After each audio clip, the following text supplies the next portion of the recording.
Hi everybody, this is Tom with Rocket Restorations, and today we've got a great story of a garage find 1968 Charger. We bought this one about a year and a half ago, and it's kind of an interesting story how we found it. A lot of people send us for sale ads all the time. All the time. Like every day I get for sale ads from friends. And a friend of mine who did 24 Hours of Lemons with me, Aaron Brooks, super nice guy, amazing mechanic, sends me this ad for an NOS Mopar 400 block, like brand new in the crate. He sent it to me, and apparently the guy got a million messages about it. And I sent him a message, like, hey, I'm a restoration shop. We're always interested in this stuff. So he gets back to me. We start talking a little bit. He's like, yeah, I'll send you some pictures. No problem. It's my neighbor has it. There's like 10 pictures. And one of them, you can see the quarter panel of a 1968 Dodge Charger. And I'm like, whoa, time out. Like, what's the car? And he's like, oh, it's a 68 Charger. It got rear-ended in 1994 in the freeway north of Seattle and was just parked in the garage ever since then. I was like, ooh, that sounds interesting. So I get the number, get a hold of this lady, super nice lady, Rowena, and make an appointment to go up there because, of course, I'm interested in the Charger as well as the engine. We go up there and we found out that, it's kind of an interesting story. The car was rear-ended and was basically just parked in the garage and didn't really go anywhere. It just kind of sat there. And, they never got it fixed. They never got it running. So it just sat there. They parted out another 68 Charger in the 80s. So the entire attic was full of Charger parts too. A lot of good stuff. There's almost a whole nother car up there. I made an offer on it and she accepted it. I thought it was pretty fair for both of us. Obviously the car needed a lot of work and was sitting. So we went up there with Jamie from Dead Dodge Garage and Evan works here at Rocket, and my buddy Aaron and the neighbor Todd, and basically spent half a day pulling out of the garage. We got it home, got it running the next day, and it's been quite the journey on the car. We got the brakes fixed, got the motor running, and we had a customer, Austin, here. We did a modern 392 Hemi swap on his Challenger, and we ended up with a Magnum crate motor from him. It was a 380 horse, the one they sold in the 90s, early 2000s. It was a 380 horse, 360 crate motor, and we ended up doing a swap to that in there. But the one thing I promised her is that I would bring it up and show her the car when we were done with it. So hope you enjoyed the video. I thought it was a pretty sweet moment. She was super, super excited when she saw it.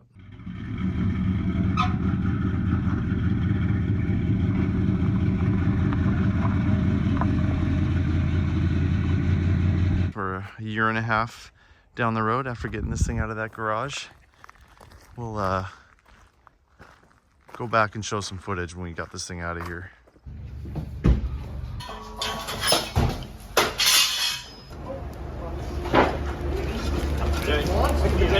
I'm done, so go slow.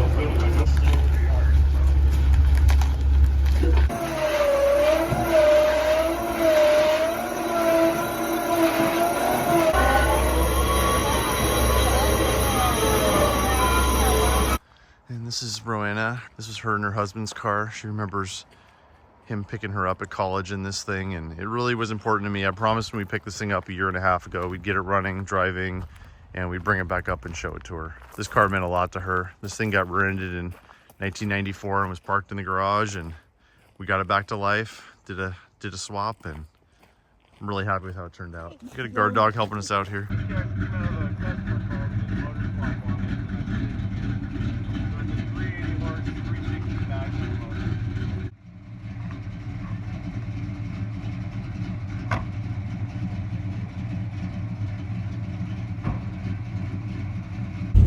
All right, we're going for the first ride.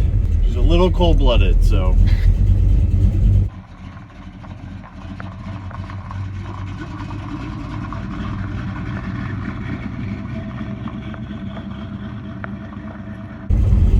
But she goes really good now. Yeah, he always wanted a bigger motor in it. Yep. Though it went pretty good with the 318. It just took it a while. Yeah, exactly. It just took it a while. Yep. Because he did open it up once. I've been thinking, one of the things I remember was my roommate was in the back seat, and I can still hear going, hey, Scott, does this thing go very fast? He was like, and we were like on I-70 in Missouri, and he said, well, let me show ya. I'll let it warm up.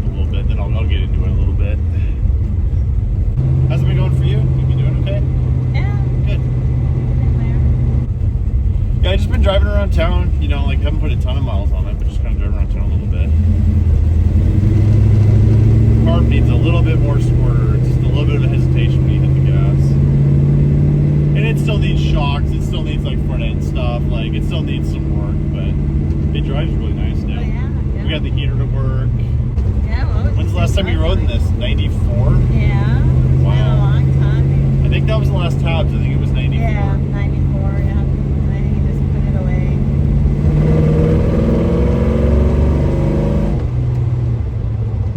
Don't want to scare your neighbors too bad. But yeah, it's still drum brakes. We haven't really, you know, we went through all the rubber and the wheel cylinders and all that fun stuff. But yep, you talked about maybe putting disc brakes on. so the seat covers are new. I have the rear seat covers ordered. They just haven't come yet. So, dude, it's like it took me a year to get these seat covers. Like everything's still just back ordered everywhere right now.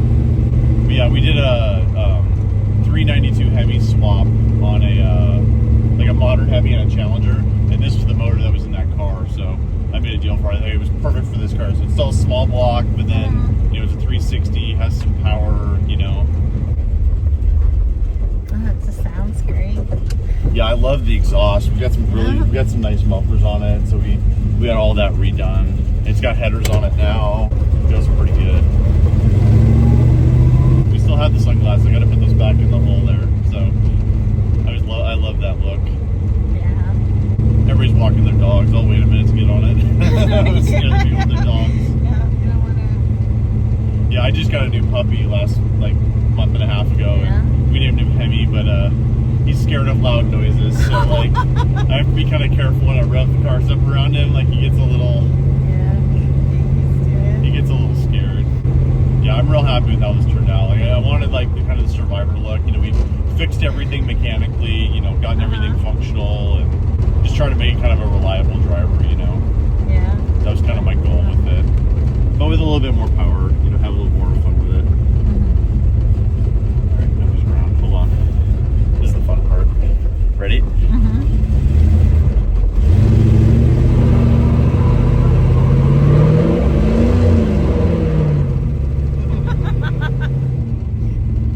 Yeah, it goes pretty good now. Yeah, it does. It's just nice to see it again.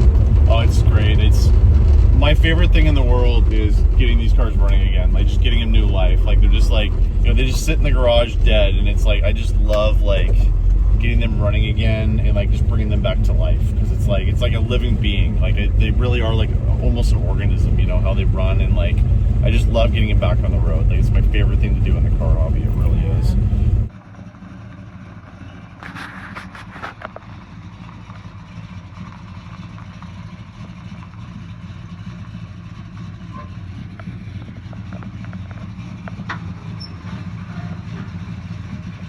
So thanks everybody for watching this one.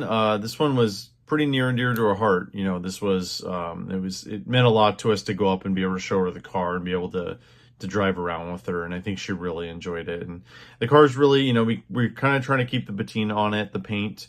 Obviously we did the motor swap. It definitely needs shocks and some suspension work and probably a steering box. But, you know, the car runs and drives. You know, it's bringing a car back from the dead is one of our favorite things. So I really hope you all enjoyed the video, and thanks for watching our channel, Rocket Restorations.